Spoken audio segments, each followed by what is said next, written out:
Day 12 after my hair transplant surgery with Dr. Bruno Ferreira in Portugal. If you're new here, it's my second hair transplant. I had altogether implanted 6,540 grafts all over my top. I was Norwood 5A and everything was extracted from my scalp donor, from the back and the sides. So if you want to follow my hair transplant journey and you want to see in general how this is gonna turn out, make sure to subscribe to the channel and like this video, they're gonna be helpful as well. I'm also posting a lot of educational videos, for example, how to find a good surgeon or a clinic, how to spot a bad hair transplant, what's the best strategy for different hair loss patterns, and also some tips and tricks on hair loss and hair loss medication, etc. And sometimes I also like to drink coffee while I'm filming this video.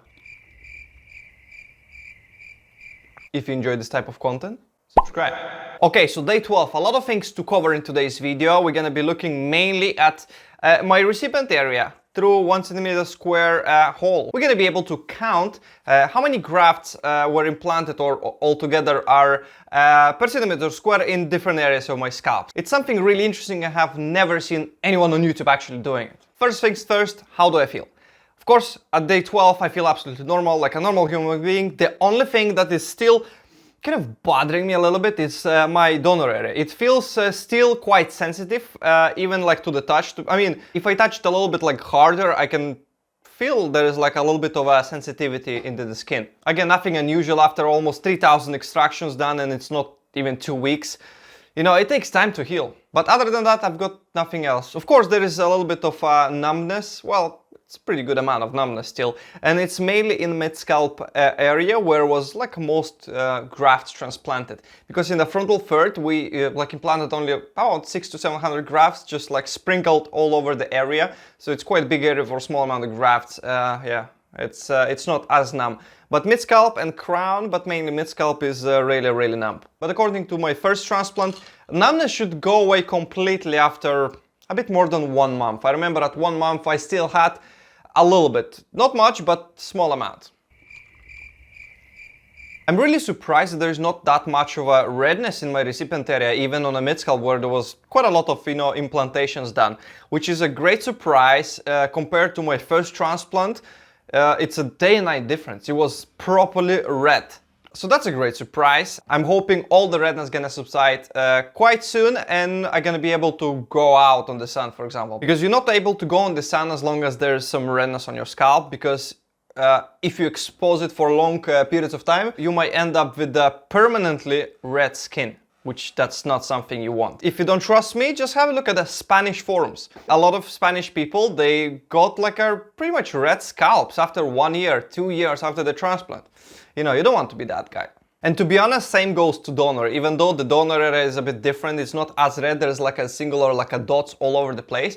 But it's still not a great idea to stay on the sun for a long period of time. So hence why I'm trying to stay like indoors for at least first 2 weeks. And if I need to go out, I'm obviously wearing a hat to cover my recipient area. But yeah, overall the donor area looks really, really good, to be honest. I'm really surprised it's not even 2 weeks, but the length already is catching up and like covering the extractions. By the way, if there is any other areas you want me to focus during like a proper close-up, like for example closer in the area, donor area, or like temple points, maybe like a more of the top view or something, just let me know in the comments down below and yeah, I'm more than happy to kind of show you basically.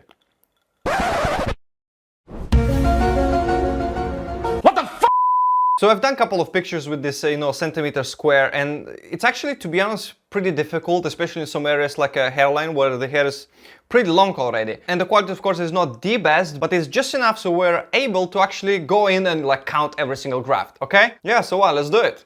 Okay, let's start from this picture. I took it like in a kind of corner of the frontal, third. It's almost on the hairline on this left side. So let's zoom in. Of course, the quality is not the best and paint destroyed the quality a little bit, but yeah, still I think it's pretty good. Okay, we're gonna take like a yellow color and we're gonna mark one by one with the dots, like that.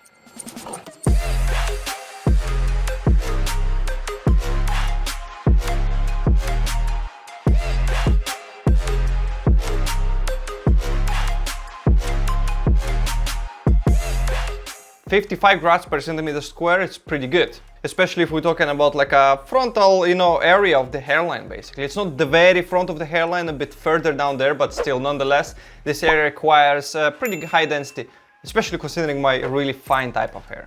This one's gonna be on the right side, similar area as well, and yeah, let's count.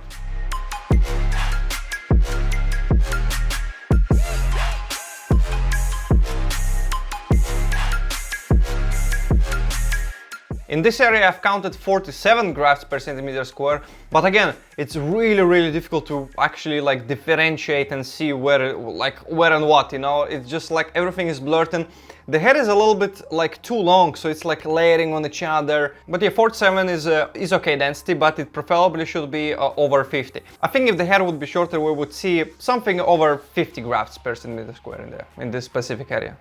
This next one is a bit more towards the mid-scalp. It's on the edge between the previous transplanted area and current transplanted area, but it's still mainly previous transplanted area, and it's more to the side, so yeah, let's have a look.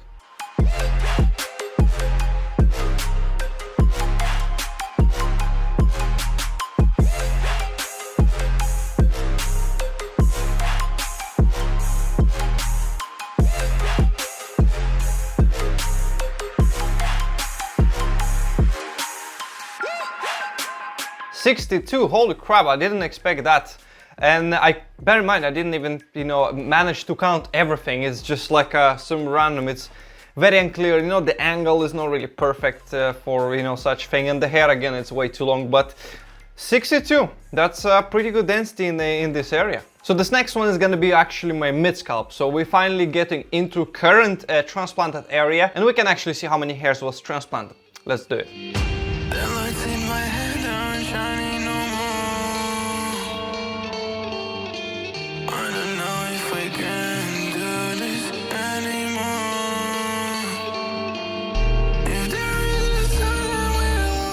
Okay, so I count 47 grafts per centimeter square implanted right now. To be honest, I was expecting much less. This is a great surprise. Bear in mind, I had quite a few native hair in that area in the mid-scalp, but they're like more miniaturized. So in some cases, we can see clearly that's like a native miniaturized hair, but some of them, they're much stronger. So I think I counted all transplanted hair, but I might have counted like, I don't know, maybe 2 to 5 hairs that are grafts that's been like native. But anyways, nonetheless, 47 pretty strong terminal hairs. That's a really good density, especially for mid-scalp. Mid-scalp overall requires much less grafts per centimeter square because this area is pretty much like, invisible. Like it's only like for a blending. Nobody really see the density in this area. So the most visible areas for density wise are hairline and the crown, because people see you from the front and people see you from the back, but nobody really like look at you, straight from the top. And even if they do, the hair is like falling flat if it's implanted properly, so it creates this illusion of density anyways. If we zoom in, we can see quite a lot of miniaturized thin hair in my mid-scalp that I mentioned in previous videos, especially on the minoxidil video, that could really use a great boost from minoxidil, especially from oral minoxidil. And it would overall contribute to greatly for overall density. Like, look at this, really fine. There is some double grafts here. There is like single, there you go, another double graft here.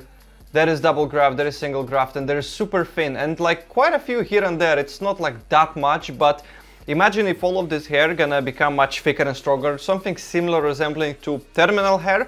Overall, it's gonna really add up greatly to overall density. So yeah, this is one of the main reasons why I'm taking actually oral minoxidil. So this picture was taken in the very end of my transplanted area, which is the top of the crown.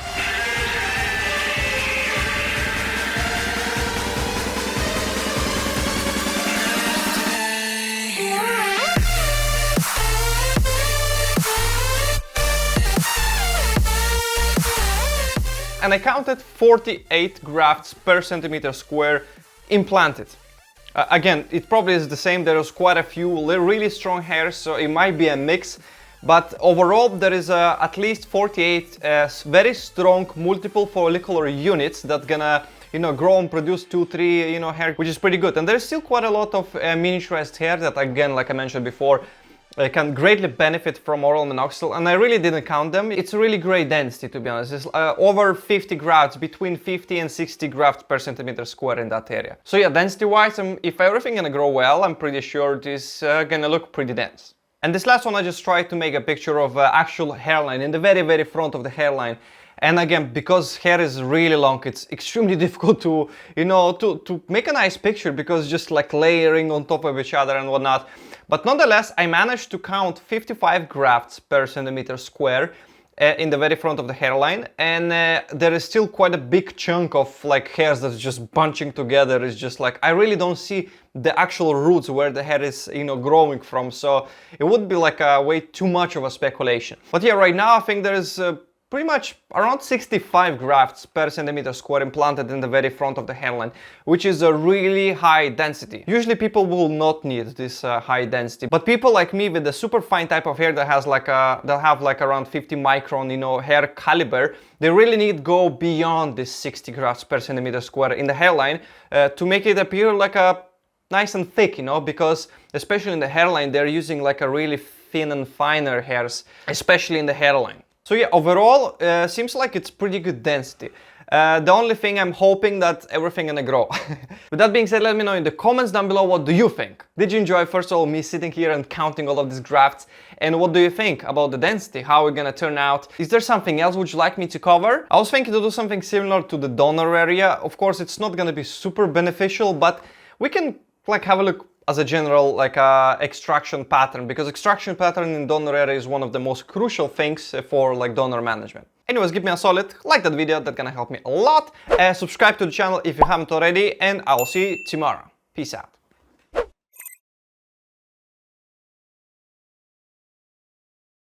I'm sure a couple of people watching my videos only to see how I'm drinking coffee.